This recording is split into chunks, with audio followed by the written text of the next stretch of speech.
할렐루야. 네, 오늘부터 또 12월 20일 주일까지 대림절기입니다. 자, 우리 구원을 위해서 오신 우리 예수님 나심을 기다리면서 또 온 세상에 하루속히 또 우리 주님의 구원과 또 치유가 함께 하기를 소망합니다. 그렇습니다. 여러분 한 주간도 얼마나 또 힘드셨습니까? 오늘도 주님께서 우리의 믿음과 또 교회와 가정과 삶을 견고하게 붙들어 주시기를 또한 간절히 기도합니다. 자, 오늘 말씀 제목 함께 같이 읽겠습니다. 견고히 서서 주님을 기다리라. 견고히 서서 주님을 기다리라입니다. 자, 여러분 견고라고 하는 것은 모양이 쉽게 변하거나 또 부서지지 않을 만큼 단단하고 튼튼하다 그 말이죠. 자, 무엇이든지 잘 짜 맞춰져 있을 때 짱짱하다 그렇게 표현도 하지만 짜 맞춰져 있을 때 이 견고하다는 말을 쓰잖아요. 견고한 가구, 견고한 가구, 그리고 또 견고한 조직.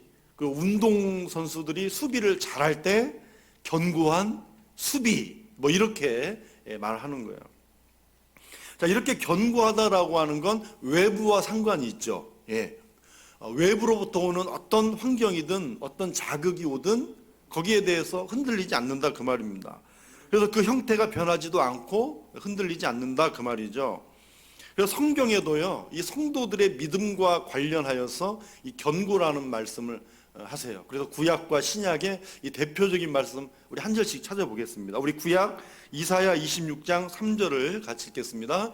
주께서 심지가 견고한 자를 평강하도록 지키시리니 이는 그가 주를 신뢰함이니이다. 그래요. 여러분, 하나님을 전적으로 신뢰하는 사람이 어떤 사람입니까? 심지가 견고한 사람이라 그 말이에요. 그러니까 주님을 신뢰하는 사람은 심지가 견고하다라고 하는 거죠. 그런데 심지가 견고하니까 당연히 평강이 따라오는 것이 아닙니다. 당연히 평강이 오는 거 아니냐? 심지가 견고하니까 평강한 거 아니냐라고 할 수 있지만, 여러분 저 말씀을 보면 평강은 하나님의 선물입니다. 평강은 하나님의 선물이에요. 그래서 하나님을 신뢰할 때 하나님께서 평강을 주시고 평강하도록 지켜주시는 것입니다. 그렇습니다. 평강은 하나님의 선물입니다. 즉 하나님을 신뢰하는 자에게 주시는 선물이라고요. 또 우리 신약 성경도 한번 보겠습니다. 우리 고린도전서 15장 58절입니다. 그러므로 내 사랑하는 형제들아, 견실하며 흔들리지 말고 항상 주의 일에 더욱 힘쓰는 자들이 되라. 이는 너희 수고가 주 안에서 헛되지 않은 줄 알미라. 자, 바울은요, 호세아 선지자의 그 말씀을 인용을 했죠. 어떤 말씀이냐면, 사망아 너의 승리가 어디 있느냐, 너의 쏘는 것이 어디 있느냐. 자, 호세아의 말씀, 호세아 선지자 글을 인용을 해서 부활에 대한 절대적인 신앙, 이 부활에 대한 절대적인 신앙을 가지고 죽음을 두려워하지 말고 견고하게 흔들리지 말아라, 그 말을 하는 거죠. 이 외에도 성경은요, 우리 믿음의 사람들의 그 외부에서 오는 어떤 상황과 환경이 사방에서 나를 우겨싼다 할지라도 내 안에 보배 되신 주님을 신뢰하면서 마음과 생각을 견고히 하라고 권면하는 것입니다. 자, 오늘 저와 여러분은 이제 더 이상 설명하지 않아도 여러분 우리의 외적인 어려움이 어떤 것인지 잘 알고 있습니다. 그러나 저와 여러분은 이 하나님을 신뢰하는 믿음의 끈을 오늘도 꼭 붙드시고, 이것이 지금 이 시대를 살아가는 저와 여러분을 향한 하나님의 뜻인 줄 믿으시기 바랍니다. 오늘 읽은 본문은 여느 초대교회와 마찬가지로 인사와 감사로 시작하는 그런 본문이죠. 자, 그런데 여러분, 인사와 감사로 시작을 하지만 우리가 말씀을 좀 더 읽어보면 고린도 교회 안에는요, 분쟁, 음행, 법정 다툼, 성적 범죄, 결혼의 문제, 제사 음식, 예배 질서, 은사, 두 가지가 더 추가될 수가 있어요. 그러나 대개 이 8가지, 이 고린도 교회 문제가 8가지나 소개되고 있다는 거죠. 그래서 모든 초대교회를 통틀어서 이렇게 많은 문제가 터진 교회가 없습니다. 자, 그러면 여러분, 이 고린도 교회는 이렇게 문제가 많으니 성경에서 빼버렸어야 되었을까요? 예? 빼버리면 속이 시원하겠습니까? 여러분, 하나님은 고린도 교회를 사랑하셨습니다. 고린도 후서에 보면 성도들이 다 회개함으로 훗날 교회를 정상화시켜요. 여러분, 문제 없는 곳은 없죠? 네, 문제 없는 곳은 없습니다. 오늘날도 이런 문제는요, 개인과 가정과 교회 안에서도 얼마든지 일어날 수 있는 일이지만 중요한 것은요, 이 말씀을 거울 삼는 것입니다. 말씀을 거울 삼아서 어떻게 극복하느냐에 따라서 견고하게 세워질 수도 있고 무너질 수도 있단 말이죠. 그런데 고린도 교회 성도들의 이 신앙 중에 특별한 것이 있었어요. 우리 7절 하반절을 같이 읽겠습니다. 우리 주 예수 그리스도의 나타나심을 기다림이라. 그래요. 예수님의 재림을 기다린 것입니다. 예, 저 기다림은 예수님의 재림을 기다린 거예요. 자, 여기서 기다린다라고 하는 말이 무슨 말이냐면 열심히 그리고 끈기 있게 기다린다는 말이거든요. 그러니까 여러분, 고린도 성도들이 예수님의 재림을 기다릴 때 어떤 자세로 기다렸다고요? 열심히 끈기 있게 기다렸단 말이죠. 근데 여러분, 이 기다린다라고 하는 이 자세, 이 말을 운동 경기에서도 사용한 말입니다. 여러분, 이 고린도전서의 말씀을 보면 이 고린도전서 9장에 보면 운동장에서 다름질하는 자들에 관해서 말씀을 해요. 근데 이 바울이 그 달리기 하는 모습을 보고, 우리 믿음의 사람들도 저런 모습으로 달리기 하고 저런 모습으로 경주하면 좋겠다. 그래서 고린도 이 성도들에게도 이야기를 해주는 거예요. 근데 여러분, 이 고린도 지역에는 고대 스포츠가 많이 열렸어요. 예, 가끔가다 이렇게 찾아봐야 알 수 있지만 이게 나체로 여러 명이 달리기를 한다든지 복싱이라는 이런 어떤 부조, 이 조각을 이렇게 혹시 보셨을지도 모르겠어요. 예, 그런 모습들이 이 고린도에서 펼쳐졌던 고대 헬라 스포츠입니다. 자, 그런데 여러분, 달리기 선수가 출발을 하기 전에 어떤 자세를 합니까? 달리기를 하기 전에 여러분, 몸을 이렇게 해요? 이렇게 해요? 예? 앞으로 하잖아요. 앞으로. 누가 이렇게 하고 출발하는 사람이 누가 있어요? 가끔가다 이런 사람 보긴 했어요. 그래도 이렇게 하는 거죠. 자세를 앞으로 뛰어나갈 준비를 하는 거예요. 왜요? 조금이라도 더 힘차고 좀 더 빠르게 나아가려고 몸을 바짝 앞으로 당기는 거잖아요. 그러니까 고린도 교회 성도들이 예수님을 기다리는 자세가 이런 모습이었다는 것입니다. 예, 바짝 몸을 앞으로 두고 예수님 오시기를 기다리는 자세. 자, 오늘 대림절기를 맞이해서 우리 주님이 이 세상 역사 가운데 오신 날을 우리는 또 기다리고 있습니다. 그런데 이제 우리의 기다림은 하나가 더 있잖아요. 그래서 우리 예수님이 다시 오시는 재림을 또한 함께 기다린다는 거예요.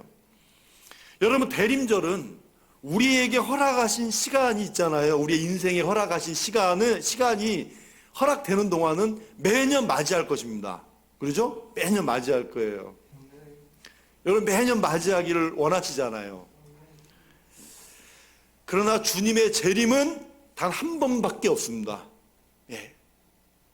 단 한 번밖에 없다고요. 사실 우리는 그날, 그 단 한 번을 위해서 살아간다 해도 과언이 아닙니다. 그날을 기다리는 우리에게 오늘 말씀은 외적인 상황이 아무리 불리해도 하나님을 신뢰하는 이 믿음의 심지를 견고히 하라는 것이죠. 그리고 우리는 견고히 서서 주님을 기다릴 수가 있다는 것입니다. 그렇다면 하나님을 신뢰하며 견고히 서서 주님을 기다릴 수 있는 그 이유가 뭘까요? 첫째는 모든 것이 다 하나님의 은혜 때문입니다. 다 하나님의 은혜 때문에 우리가 견고히 기다릴 수가 있는 거예요. 여러분, 예수님을 믿고 구원받은 후부터 모든 삶은 하나님 아버지와 예수 그리스도로부터 내려오는 은혜 가운데 사는 것입니다. 그 은혜와 평강에서 우리가 다 기초해서 사는 거예요. 그래서 여러분 어떤 일이든 이게 다 뭡니다. 뭐라고 말해요? 다 하나님의 은혜죠. 여러분 그렇게 말씀하고 살지요? 예, 다 하나님의 은혜입니다. 이렇게 말하고 살아요. 자, 우리 3절을 같이 읽겠습니다. 하나님 우리 아버지와 주 예수 그리스도로부터 은혜와 평강이 있기를 원하노라. 그렇습니다. 우리가 예수 믿은 다음부터 누리는 은혜와 평강은 누구로부터 옵니까? 하나님 우리 아버지와 주 예수 그리스도로부터. 이어서 우리 4절도 같이 한번 읽겠습니다. 4절. 그리스도 예수 안에서 너희에게 주신 하나님의 은혜로 말미암아 내가 너희를 위하여 항상 하나님께 감사하노니. 그래요. 여러분 고린도 교회는 죄 많은 도시 가운데 있었습니다. 죄 많은 도시에서 하나님의 은혜를 입은 곳이잖아요. 고린도 교회 자체도 문제는 많았지만 모든 것이 그리스도 예수 안에서 주신 하나님의 은혜 때문에 서 있는 것입니다. 오늘 저와 여러분도 연약하고 허물 많고 부족하지만 다 하나님의 은혜 때문에 저와 여러분이 오늘 이곳에 있는 줄 믿으시기 바랍니다. 하나님의 은혜 때문입니다. 그러면 도대체 하나님의 은혜란 뭘까요? 성경에서 은혜는 받을 자격이 없는 자에게 하나님께서 대가 없이 베푸시는 호의라고 말합니다. 하나님은 아무런 대가 없이 독생자 아들 예수 그리스도를 우리를 위해 이 땅에 보내셨잖아요. 이 은혜는 저와 여러분만이 아니라 여러분 세상을 이처럼 하나님은 사랑하십니다. 세상을 이처럼 사랑하시는 하나님께서 세상 모든 사람들에게 내어주신 은혜예요. 그래서 예수님은 우리의 예수님이 아니라 사실은 예수님은 오늘도 예수님을 믿지 않는 자들에게도 기회를 주신 은혜란 말이에요. 이 세상 모든 인류의 주님이시지 내 예수님, 우리 예수님, 물론 나의 예수님이 맞지만 우리는 그렇게 이제 알고 고백하는 거지만 예수님은 만왕의 왕이십니다. 온 세상의 구주세요. 그래서 아직도 믿지 않는 많은 사람들이 예수님을 믿기를 원하는 거죠. 자, 세상 모든 사람들을 위해 내어주신 은혜란 말이에요, 예수님은. 그래서 하나님의 은혜는요, 내가 믿기 전부터 이미 이 땅에 있어 왔습니다. 예, 있어 왔어요. 여러분, 지금도 이 세상은 하나님의 은혜로 존재하고 있는 것입니다. 그런데 세상에는 이 은혜를 받아들인 사람이 있고 거절하는 사람들이 있단 말이에요. 바로 이 은혜를 받아들인 특별한 사람들을 이렇게 말하는 것입니다. 고린도전서 우리 1장 2절을 같이 읽겠습니다. 고린도에 있는 하나님의 교회 곧 그리스도 예수 안에서 거룩하여지고 성도라 부르심을 받은 자들과 또 각 처에서 우리의 주 곧 그들과 우리의 주 되신 예수 그리스도의 이름을 부르는 모든 자들에게. 그래요. 하나님의 은혜를 받아들인 사람을 가리켜서 뭐라고 부릅니까? 거룩하여지고 성도라 부르심을 받은 자들. 또 뭐라고 그래요? 또 각 처에서, 교회만 아니라 우리의 모든 일상생활 속에서도 예수님의 그 이름을 부르는 사람들, 응?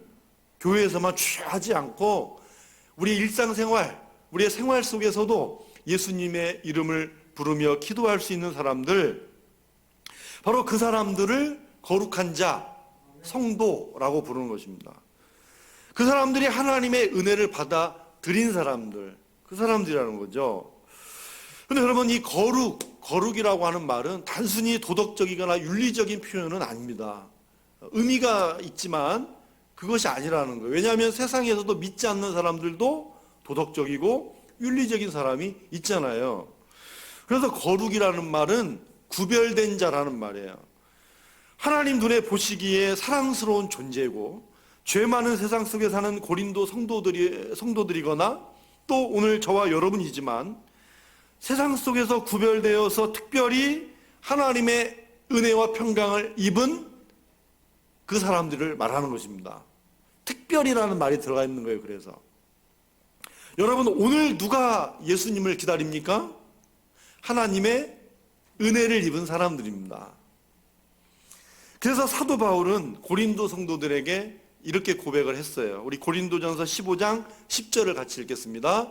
그러나 내가 나 된 것은 하나님의 은혜로 된 것이니 내게 주신 그의 은혜가 헛되지 아니하여 내가 모든 사도보다 더 많이 수고하였으나 내가 한 것이 아니요 오직 나와 함께 하신 하나님의 은혜로라. 저 말씀을 보십시오. 내가 나 된 것은, 내가 성도가 된 것은, 오늘 이 시련의 시대를 살면서도 견고히 서서 우리 주님을 바라볼 수 있는 것은 오직 하나님의 은혜라는 것입니다. 또 한 말씀 있잖아요.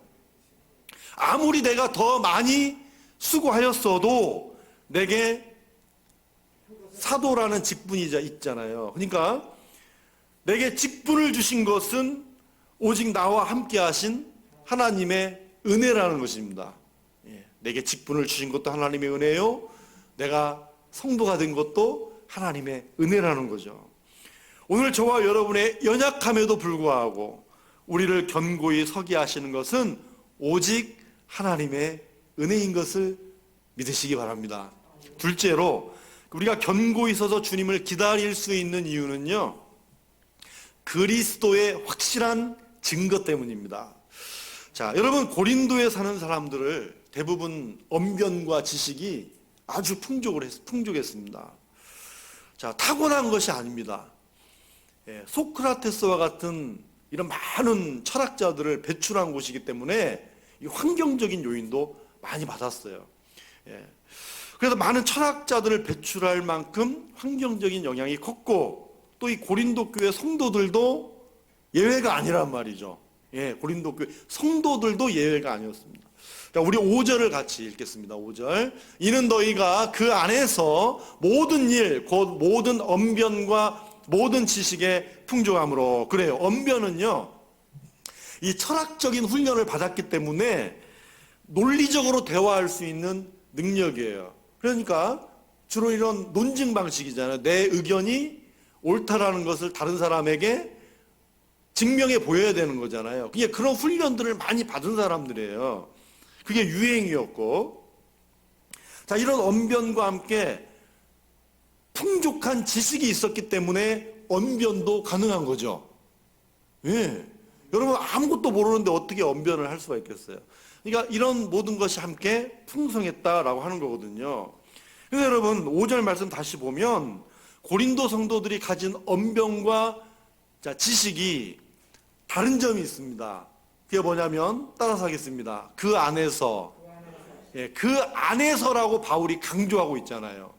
세상적인 철학과 지식으로 풍성하다라고 하는 것이 아니라 그 안에서라고 그랬습니다. 그리고 그 안에서 가지고 있는 언변과 지식이 도구가 되었다는 거죠. 하나님께서 사용하시는 도구가 되었다는 것입니다. 자, 그렇다면 바울이 말하는 언변과 지식은 세상의 말과 지식이 아니라는 거죠. 그러면 이 언변과 지식이 뭘까요? 우리 6절을 같이 읽겠습니다. 그리스도의 증거가 너희 중에 견고하게 되어. 그래요. 여러분, 그리스도의 증거는 복음입니다. 복음을 말하는 것이고, 복음은 무엇입니까? 예수 그리스도십니다. 그래서 그리스도의 증거는 예수님께서 세상의 구주시라고 하는 복음을 어떤 사람과 이야기해도 논리적으로 풀어낼 수 있고 설명할 수 있는 능력을 말하는 거예요. 그 안에서. 자, 이런 능력은 그래서 그 안에서라고 그랬잖아요. 즉, 세상의 말과 지식으로 되지 않고 그 안에서 오직 성령께서 주신 능력이었다라고 하는 것입니다. 여러분, 하나님께서 세상을 구원하시려고 이 땅에 예수님을 보내신 확실한 증거를 믿으십니까? 그렇다면 저와 여러분에게도 언변과 지식을 주셨고 또한 간구하면 주신다고 저는 믿습니다. 이것은 고린도 성도들에게 어느 날 이 잘못된 직통계시처럼 주셔가지고 된 게 아닙니다. 그리스도의 증거라고 하는 것은요, 성경의 지식과 지혜를 깨달은 후에 왜 예수님이 구주신가를 이 성경을 기초로 증거하는 것입니다. 성경을 기초로. 그러니까 여러분, 특별히 이 고린도 교회 성도들은 철학적 사고가 훈련이 되었잖아요. 그러니까 이 훈련된 고린도 교회 성도들은 다른 어느 초대교회 사람들보다 그런 논리적인 전달이 뛰어났다라는 그 말이죠. 그러나 여러분, 중요한 게 있잖아요. 뭐라고요? 그 안에서 이 모든 일에는 성령의 역사가 있었고 성령의 감동으로 된 것인 줄 믿습니다. 그렇습니다, 여러분. 우리가 견고히 서서 주님을 기다릴 수 있는 이유는 성경이 우리에게 보여주신 확실한 증거가 있고 이 확실한 사건이 내 믿음이 되고 성령의 확신으로 된 것입니다. 그래서 복음을 증거하는 일에 세상에서 배운 지식과 정도를 가지고 내 자신과 비교하면 돼요, 안 돼요? 안 되죠? 안 되는 것입니다. 왜냐하면 6절 말씀에서요, 너희 중에 견고하게 되어 라고 말합니다. 여러분, 견고하게 되어 라고 하는 말은 누군가로부터 되었다는 거예요. 내가 견고하게 만들려고 하는 것이 아니라 성령을 받아서 견고하게 되었다는 말입니다. 그래서 여러분, 사도행전 말씀을 읽으면 참 힘을 얻을 때가 많이 있어요. 여러분, 예수님이 잡히시는 날 밤에 흩어져 도망가 버렸다. 다 제자들이 다 도망갔어요. 그런 제자들이 세상의 언변과 지식이 있었던 사람들입니까? 있었던 사람들이에요? 아니에요. 그들은 고린도 사람들도 아니잖아요. 네? 고린도 사람들처럼 훈련받은 사람도 아니에요. 그러나 성령 충만함을 입고 오순절날 베드로와 11사도가 함께 서서 유대인들과 예루살렘 그 거리에 지나가는 많은 그런 사람들에게 베드로가 대표로 외치잖아요. 여러분들, 내 말에 귀를 기울이십시오. 그러면서 구약 말씀에 예언된 예수님을 전하기 시작을 합니다. 또 어떻습니까? 솔로몬 행각에서, 또 공회에서도 성령 충만하여서 다른 이로서는 구원을 받을 수가 없나니 천하 사람 중에 구원을 받을 만한 다른 이름을 우리에게 주신 일이 없다. 여러분, 이 증거하는 모습은요, 우리 자신이 언변과 지식이 없어서 예수님을 전하지 못하겠다라고 핑계를 댈 수가 없는 것입니다. 또 하나는요, 언변과 지식으로만 증거할 수가 없어요. 우리 삶이 따라주지 않으면 그리스도의 증거는 힘이 없습니다. 예, 삶이 따라주지 않으면 그리스도의 증거가 힘이 없다. 그래서 견고히 서서 주님을 기다린다는 것은 그리스도를 증거하고 있는 이 말씀, 이 성경을 확신하고 우리의 말과 지식, 그리고 내 삶을 그리스도를 아는 지식으로 채우는 것입니다. 채워야죠. 채워야 뭔가 나오죠, 밖으로. 채우는 것이고, 말씀대로 살아갈 때 견고하여 진다는 것이죠. 그리고 이 모든 것은 그 안에서 성령의 역사로 견고하게 되어져 가는 것입니다. 그러므로 이 땅에 그리스도께서 오신다는 말씀만 아니라 다시 오실 거라고 하는 그 증거의 말씀도 우리가 견고하게 믿으면서, 여러분, 또한 특별히 대림절 아닙니까? 또 이 대림절에 더욱더 이 소망, 하나님의 말씀을 붙들고 증거하시는 이 말씀이 우리에게 확신이 되고 이 확신을 가지고 주님을 기다릴 수 있어야 하는 것입니다. 마지막 세 번째로, 주님께서 끝까지 붙드신다는 약속 때문입니다. 이 약속 때문에 우리가 견고히 서서 기다릴 수가 있어요. 여러분, 고린도 교회가 다른 초대교회와 또 특별히 다른 점이 뭐가 있냐라고 물으면 은사가 풍성한 교회라고 할 수 있습니다. 은사가 풍성한 교회. 자, 희한하죠? 네? 아까 설교 서두에 말씀드렸잖아요. 이렇게 문제가 많이 터진 교회가 없는데 희한하잖아요. 이 죄 많은 도시 속에서 문제가 또 8가지나 있는 교회지만 고린도 성도들은 이 성령의 특별한 은사를 많이 체험했다는 것입니다. 우리 7절 상반절을 같이 읽겠습니다. 너희가 모든 은사에 부족함이 없이, 모든 은사에 부족함이 없다는 거예요. 여러분, 은사가 풍성한 것은 전적인 하나님의 주권으로 주시는 것입니다. 예, 특별한 이 은사는 그러니까 하나님의 주권으로 주신 것이기 때문에 하나님의 또 은혜죠. 하나님의 은혜입니다. 자, 로마서에서도 은사가 나와요. 로마서에서 나오는 은사는 우리 일반적인 은사입니다. 때로는 타고난 걸 수도 있고, 또 살면서 훈련을 거듭하면서 내 몸에 배인 아주 기술들, 그런 것들일 수가 있어요. 자, 그런 은사는 예수 믿는 사람이나 믿지 않는 사람이나 다 똑같이 있어요. 단지 우리가 특별히 이제 예수 그리스도를 믿고 구원받아서 내가 가진 그 일반적인 은사를 하나님의 영광을 위해 사용하는 도구가 되는 그런 기쁨의 은사가 될 수가 있지만, 고린도전서는 교회를 잘 섬기고 하나님과 함께 일하라고 주신 특별한 은사라는 거죠. 자, 그런데 바로 이런 은사를 받을 때, 우리가 어떤 은사도 우리에게 있을 때 명심해야 될 게 있다는 거예요. 우리 고린도후서 6장 1절을 같이 읽겠습니다. 우리가 하나님과 함께 일하는 자로서 너희를 권하노니 하나님의 은혜를 헛되이 받지 말라. 그래요. 하나님의 은혜를 헛되이 받지 말라라고 하는 거는요, 하나님과 함께 일하기 위해서 주신 그 은사를 헛되이 여기지 말라, 그 말입니다. 하나님과 함께 일하기 위해서 은사를 주신 것으로 받아서 주 예수 그리스도께서, 우리가 기다리고 있잖아요. 기다리면서 열심히 살아가는 동안 우리 예수님이 다시 나타나는 그때에 부끄러움 없이 서야 된다, 그런 뜻입니다. 그러면 부끄러움 없이 설 때까지 누가 우리를 붙들고 계십니까? 우리 8절을 같이 읽겠습니다. 주께서 너희를 우리 주 예수 그리스도의 날에 책망할 것이 없는 자로 끝까지 견고하게 하시리라. 아멘. 그렇습니다. 우리를 끝까지 견고하게 붙드시는 분은 주님이십니다. 그런데 저 말씀 보면 책망할 것이 없는 자라고 그랬잖아요. 여러분, 고린도 교회를 보면 왜 책망할 것이 없겠어요? 고린도 교회만입니까?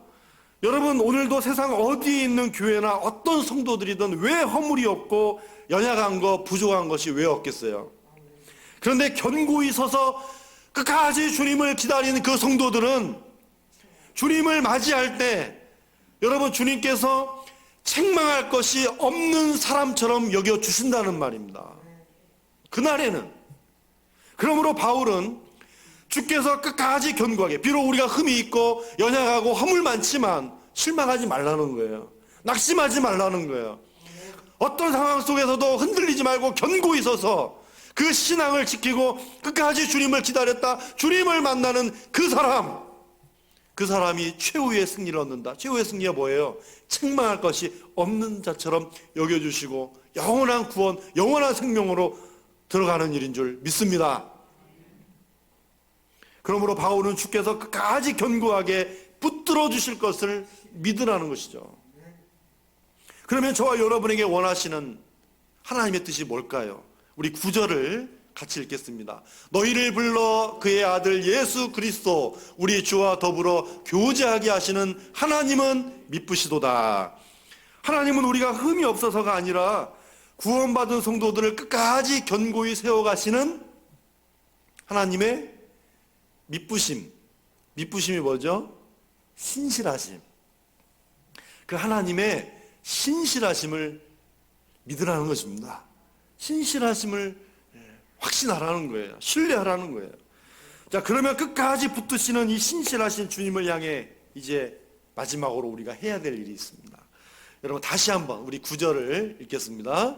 너희를 불러 그의 아들 예수 그리스도 우리 주와 더불어 교제하게 하시는 하나님은 미쁘시도다. 그래요. 자, 우리 주와 더불어 뭐하게 하시는?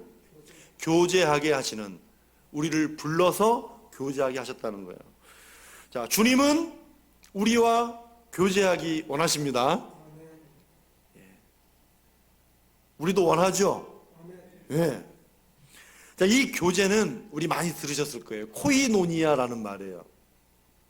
자, 코이노니아는 단순히 뭐 정기적 모임을 가져서 회의하고 뭐 같이 밥 먹고 그게 끝 하는 그걸 얘기하는 게 아닙니다. 코이노니아는 깊은 인격적인 교제가 이루어지는 교제를 코이노니아라고 그래요. 그래서 여러분, 교제는 주님 안에서 서로 인격적인 교제, 사랑의 교제가 이루어져야 진정한 코이노니아가 이루어지는 것입니다. 네, 그래요. 여러분, 사람이 누구와 교제하느냐에 따라서 교제의 어떤 모임의 성격도 달라지고, 교제의 성격도 달라지고, 그 사람의 인격도 달라지고, 성향도 달라지는 거예요. 그런데 무엇보다도 예수님과의 교제는 그 누구와 비교할 수 없을 정도로 우리의 신앙도 삶도 견고하게 만들어주잖아요. 자, 여러분, 죄인된 우리가 주님과 더불어 교제한다라고 하는 것, 여러분, 얼마나 큰 특권입니까? 얼마나 큰 축복인가요? 그리스도인들의 이 견고한 힘의 근원은 주님과 교제하면서 나오는 것입니다. 주님과 교제하면서 우리 일상에서 예수님의 이름으로 기도하는 것, 예수님을 사랑하고 우리 삶에서 예수님이 나의 친구가 되어주시는 것, 어디에 가든지 내 입술에 주님 하고 그 주님의 이름을 부르는 일들이 일상이 돼야 된다는 거죠. 자, 언젠가 이런 문구를 한번 봤어요. 사회적 거리두기는 해야 되지만 주님과 거리두기는 하지 말자 라는 그런 문구였어요. 참 의미가 있죠? 네, 맞습니다. 성도된 저와 여러분의 이 견고성은 주님과 친밀한 교제에서 나오는 것입니다. 이 교제 속에서 신앙을 견고하게 하며 주님을 기다리라 하는 거죠. 결론적으로 우리 히브리서 3장 14절을 같이 읽겠습니다. 우리가 시작할 때에 확신한 것을 끝까지 견고히 잡고 있으면 그리스도와 함께 참여한 자가 되리라. 아멘. 우리는 시작부터 끝까지 모두가 다 하나님의 은혜로 견고해집니다. 그리스도의 증거인 말씀과 그 복음이 우리를 견고하게 합니다. 주님과 더불어 교제함 속에 우리는 견고해지는 거죠. 주님은 이런 저와 여러분을 끝까지 붙들어 주실 것입니다. 우리는 대림절의 기다림만 아니라 궁극적으로는 단 한 번밖에 없을 주님의 재림도 기다리고 있습니다. 이 한 번을 위하여 시작할 때 확신한 것을 여러분 끝까지 견고하게 붙들어 나아가시기 바랍니다. 그리고 마침내 그리스도와 함께 참여한 자가 우리 산소망의 모든 믿음의 식구들이 다 될 수 있기를 주님의 이름으로 축원합니다. 기도하겠습니다. 하나님 아버지, 감사합니다. 오늘 이 대림절 첫째 주일 비록 흩어져 예배드리고 있지만 우리의 믿음만큼은 주 안에서 서로 교제하게 하시고 또 주님을 기다리는 일에는 하나가 되게 하여 주시옵소서. 이 어지러운 세상 속에서 우리 산소망의 모든 믿음의 식구들이 오늘도 하나님의 은혜를 입고 그리스도의 증거인 복음 위에 서서 주님과 함께 교제하는 성도들이 다 되게 하여 주시옵시고 끝까지 우리를 붙드시는 신실하신 하나님만 신뢰하게 하여 주시옵소서. 감사합니다. 예수님의 이름으로 기도하옵나이다. 아멘.